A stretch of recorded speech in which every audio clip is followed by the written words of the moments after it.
I'm here at Nate's Fast Forward Incorporated, and I'm looking to do a resonator delete, 2.5 inch. And so it's going to be TIG welded.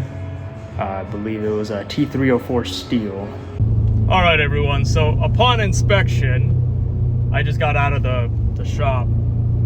It turns out the vehicle already has a resonator delete. That makes so much more sense. So that's good to know. Now we know we have a resonator delete, vehicle's lowered, Unitronic stage 1, right? RS7 spark plugs, and then we're about to install the RS3 coil packs. So I'm keeping the stock downpipe. The whole plan with the vehicle is keeping it OEM plus, essentially. I'm improving what needs to be improved. For example, the turbo inlet pipe, getting more flow out of that. Plus it's plastic too. We're doing preventative maintenance here, right? So we already know we do the timing chain, the DSG and Haldex service. We'll also be doing the turbo inlet hose as well. We got new rotors, we have new pads. We have the RBF 660 brake fluid, the racing brake fluid from Motul. It's just a lot of preventative maintenance that I'm doing. So essentially the mods, though they may be performance and aftermarket, it's replacing a future failure. You know what I'm saying?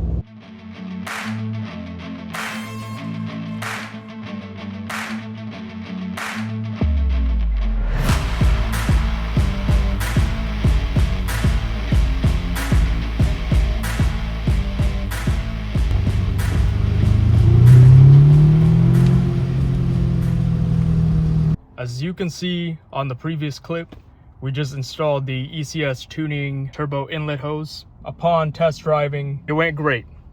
And it was smooth like butter, you know what I'm saying?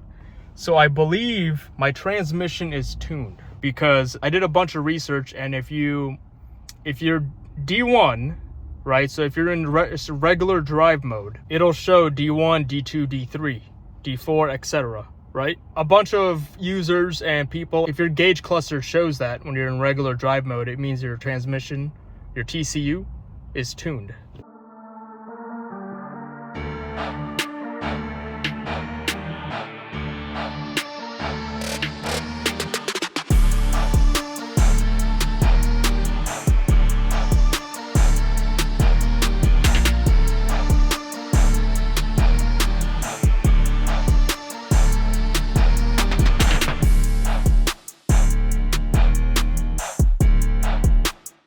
Alright, so here we got the factor meals, and this is one of the gifts that ECS Tuning gives you, so thank you for them. Decided to try it out. Went pretty great, I like it. And so in this clip here we have the 034 Motorsports front sway bar end links. It was very easy to install. The tools you'll need is the 19mm, 18mm, and 17mm handheld wrench, or a 19mm, 18 and 17mm sockets. They can either be 3/8 or a 1/4, and then a cordless ratchet is also optional as well. And then for the MQB big bore turbo inlet pipe, you'll need your 1/4 or 3/4 inch drive for a T30 Torx bit. It's also optional as well to get a 1/4 inch drive pneumatic air impact wrench. And so essentially when the ECS Tuning MQB big bore turbo inlet pipe arrived, really quickly, that was the silicone turbo inlet hose. As you can see here, I'll put up arrows. When you actually install the pipe into the turbo itself, my buddy and I was having trouble threading it into the pipe itself, but the weird thing was you were able to thread it backwards on the other side. And so I was like, oh, alright, it's whatever, I'll just force the thread into there. And I was using the OEM Torx bolt or screw, which still wasn't, threading into the pipe itself. If that happens to you, you just gotta force it in there. You can see, it may have, there's like a blemish. Put up the arrows there again. That's the reason why it won't thread in, but it will. Just you might cross thread it a little bit. I was okay with it. I didn't care. I mean, like, that was the only way I could get it installed properly. Another thing I forgot to mention is the Allen keys. You'll need that to tighten your front sway bar end links, because when you're tightening the actual nut itself, you'll see it spin. which we don't want that. So just grab the Allen key, put it in the back of it, then tighten it, and you're good to go. Now for the big bore turbo inlet pipe, go ahead and grab a second pair of hands, a pick, and one of you is going to be grabbing the pick and holding the PCV breather hose and lifting up on the plastic tab, while the other person is yanking or carefully pulling out the stock turbo inlet pipe, and voila, it'll come out. And another tool that you'll need is a flathead screwdriver, either a long one or a short one. That's how you'll be able to tighten down the silicone turbo inlet hose as well. And then so you'll see there's notches in the turbo pipe. You just gotta finagle with it in order for you to insert it into the turbo. And a little side note, after installing the RS7 spark plugs and the Audi RS3 coil packs, the idle extremely smoother. Upon installing the ECS tuning big bore turbo inlet pipe, you can actually hear the turbo spool up. I would say, or in the low gear ranges, within, if you're in second gear or third gear, a little bit in fourth, but you can definitely hear it. It's there.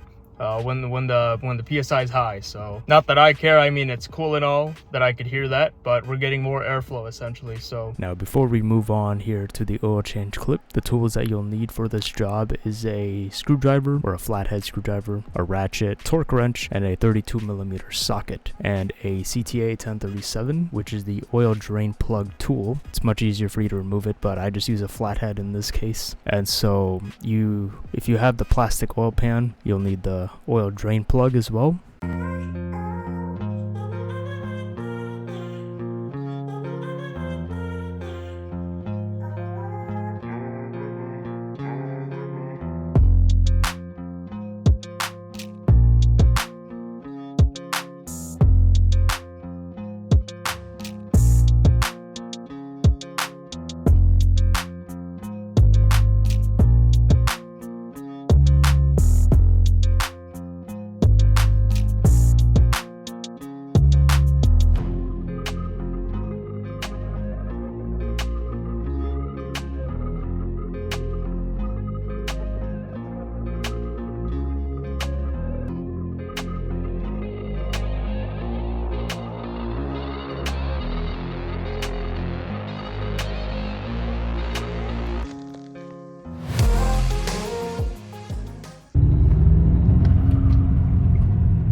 Now, the question still lies in how much have I spent in all of this. So let's break it down here. We got the ECU tune and the unit connect cable from Oct Tuning, that was $733.48. The brake pads, brake fluid from FCP Euro is totaling to $239.72, and the big bore turbo inlet plus the scan tool from ECS Tuning is $226.69, as well as the RS3 coil packs from ECS is $180.92, and the oil filter housing plus the liquid Moly oil from ECS is $160.21, and the adjustable front end sway bar end links from ECS and 034 Motorsports is $257.34. The adjustable rear sway bar end links from ECS Tuning as well and 034 Motorsports comes out to $186.49. The Ceratec and the coil hardware from ECS comes out to $125.62, as well as the high flow engine air filter is $104.07. From USP Motorsports NGK, the RS7 spark plugs comes out to $83.01, and I also bought the ABS sensor from ECS, which came out to $65.88. A bunch of fuel cleaners, another wheel-lock bolt from Audi Seattle is $40.94. A bunch of this stuff, so yeah, $5,890.69, including new tires as well. I got new tires for it. They're the Continental DWS06. And I know what you were all thinking, like, how does that add up to 5K? Well, it's the mods that I haven't installed yet. So it's the stuff that I've also purchased for it, as well as I went to the University Audi Linwood to get it inspected. I paid for that, which was $334.45, so $334.45. And then this coming up March 20th, I'll have to get it serviced again for the transmission fluid and the Haldex. But the Haldex comes out to right here, $284.45, and then the transmission service is $833.82. So this will be future expenses. It's going to be added onto the 5K that I was saying. But yeah, that is the total amount that I've spent so far on the Audi after I bought it. It's running, it's going from point A to point B, but there's just some preventative maintenance that we have to do. And you know, it's at, when I bought it at 91K, it was due for that. But that's just one of the expected things that you get from buying a used vehicle. Thank you for watching the video. I really appreciate it. And hopefully y'all learned something from watching this video for your S3. Hopefully it's very informational and it gives you insight about your build or a build that you're going to want to do.